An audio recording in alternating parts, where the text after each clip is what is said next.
کوشش کرے کہ ہم جھوٹ نہ بولیں۔ اسی طرح صحیح بخاری کا ایک واقعہ، عبداللہ بن عباس رضی اللہ عنہ حدیث کے راوی ہے، یہ دور جہالت کا ایک واقعہ ہے، لیکن بہت اچھی نصیحت ہے اس واقعے کے اندر۔ بخاری میں واقعہ پورا آتا ہے کہ دور جہالت میں وہ کہتے ہیں کہ واقعہ یوں ہوا کہ ایک شخص جو قریش سے تعلق تھا اور بنو ہاشم سے تھا، وہ ایک شخص نے آ کر وہاں سے بنو ہاشم سے ایک انسان کو لیا اور کہا کہ مجھے کچھ مدد کے لیے یہ انسان مجھے دے دو۔ وہ غلام نہیں تھا لیکن کچھ کام کے عوض وہ اس کے ساتھ چلا گیا، اور وہ شخص جو تھا بنو ہاشم سے نہیں تھا جس نے اسے لے گیا، بنو ہاشم سے اس نے ادھار غلام سمجھ لیجیے ایک نوکر لے گیا، اور اس کو لے جا کر جو ہے کسی جگہ وہ گیا، تو جب یہ آدمی جو ہے جس کے اونٹ تھے، جس کو سنبھالنے کے لیے اس آدمی کو اس نے بنو ہاشم سے لیا تھا ادھار کی بھائی کچھ معاوضے کے تحت میں لے جاتا ہوں اس شخص کو، اسے لے گیا، تو جب وہ راستے میں تھا تو اسے دوسرا ایک شخص ملا جو اسی کی قبیلے کا تھا، بنو ہاشم سے تھا، اور اس نے کہا مجھے ایک رسی کی ضرورت ہے، کیا تم ایک رسی دو گے؟ تو اس نے کہا ٹھیک ہے، وہ جو ہے رسی دے دیتا ہوں، لیکن جب اس نے رسی دے دی بعد میں اسے خیال آیا کہ اب میرے مالک کی اونٹوں کی رسی کم ہو جائیں گی، اسے تو گمان تھا شاید زیادہ ہو۔ اب جب مالک کی اونٹ باندھنے لگا تو ایک رسی کم تھی، اس نے کہا رسی کم کیوں ہے؟ تو کہا میں نے وہ رسی ایک آدمی نے مجھ سے مانگا اور دے دی۔ اس نے کہا تو نے مجھ سے پوچھے بغیر دی، اور ایسی مار ماری کہ جس سے اس کا سر پھٹ گیا اور بس وہ مرنے پر تھا۔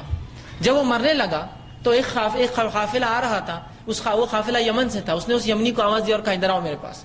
جب وہ آیا تو کہا دیکھو تم کہاں جا رہے ہو؟ تو کہا مکہ جا رہا ہوں۔ تو جب مکہ جاؤ تو کہنا یا قریش، اے قریش کے لوگوں میرے پاس آؤ۔ جب قریش آ جائے تو کہنا یا بنو ہاشم، کہ اے بنو ہاشم میرے پاس آؤ۔ اور پھر جب وہ آ جائے تو کہنا کہ اے جو ہے ابو طالب تم میرے پاس آؤ، اور ابو طالب سے یہ کہنا کہ اس شخص نے میرا اس طرح سے قتل کیا اور پورا واقعہ سنا دیا، ایک رسی کی وجہ سے مجھے مار دیا، اور تھوڑی دیر بعد اس کی موت ہو گئی۔ جب یہ شخص واپس پہنچا مکہ تو اس سے بنو ہاشم نے پوچھا وہ ہمارا آدمی کہاں ہے؟ تو کہا وہ تو بیمار ہو گیا اور بیماری کی عوض مر گیا، میں نے اس کو نہلایا دھلایا کفنا اور اچھے طرح سے تدفین کر دیا اس کی۔ ٹھیک، اب کیا ہوا؟ واقعہ ختم ہوا۔ وہ آدمی حج کے وقت پہنچا، حج میں جب آیا وہ یمنی تو اس نے چلایا اور کہا اے قریش، تو قریش آ گئے، ان کو پتا تھا ایسی خبریں آتی دور دور سے۔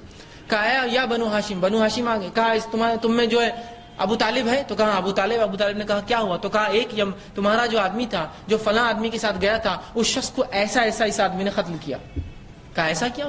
کہا اس کو بلاؤ۔ اس آدمی کو بلایا گیا اور کہا تمہارے پاس تین ہی حل ہے، خون بہا دو، 100 اونٹ تھا خون بہا کہ 100 اونٹ دو اس کے بدلے چونکہ تم نے خون کیا۔ دوسرا، یا تو 50 لوگ تمہارے قبیلے کی قسم کھائے کہ تم نے خون نہیں کیا، یہ بات کو بھی ہم مان لیں گے، ان کا طریقہ ہوگا اس زمانے میں دور جال، اللہ کی قسم کھاؤ کہ یہ ہمارے آدمی نے خون نہیں کیا، یہ سچا ہے، تمہاری صداقت دے دے ہم مان لیں گے، یا پھر تم کو اس کے بدلے ہم قتل کر اس لیے کہ ہمارا آدمی تم نے قتل کیا۔ تو اس نے کہا 100 اونٹ تو میں نہیں دوں گا۔ اس نے ایک بہانہ کیا، کہا میں 50 لوگوں کو اپنے لیے گواہی کے لیے لا لوں گا۔ وہ اپنے قبیلے گیا، لوگوں کو اکسایا جھوٹی گواہی دو، کہو میں سچا آدمی ہوں اور کہو میں نے خون نہیں کیا، مانو میری بات۔ اور اسی قبیلے میں 50 لوگ تھے، انہوں نے 50 کو منایا اور لے کر آیا۔ جب وہ لے کر آیا تو اس میں ایک عورت تھی جو اپنے بچے کے ساتھ آئی اور کہا کہ ابو طالب میرے بچے کو اس معاملے میں مستثنا کر دو، مجھے گواہی سے بری کر دو، میرے بچے کو وہ نہیں دے سکتا گواہی۔ تو انہوں نے کہا ٹھیک ہے تو بری اس گواہی سے، اب بچے 49۔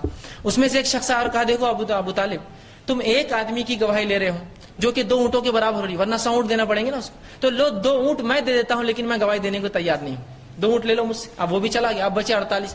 ان 48 نے قسم کھا لی اللہ کی کہ یہ آدمی سچا ہے۔ اس کے بعد عبداللہ ابن عباس رضی اللہ عنہ فرماتے ہیں کہ اس ذات کی قسم جس کے ہاتھ میں میری جان ہے، 1 سال میں ان 48 میں سے ایک بھی نہیں بچا تھا، سب مر گئے۔